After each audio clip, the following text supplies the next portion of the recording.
আমি হাতে না হাতে ধরছি বেডির এক মহিলার গলার মধ্যে হাত দিয়েছে চেন ছিল স্বর্ণের চেন আসলো চোর ধরছি মাসিনগর বাজার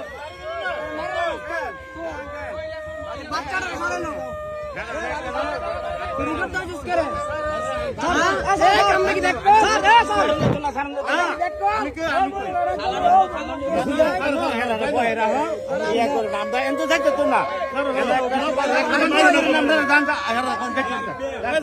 আমি সবজন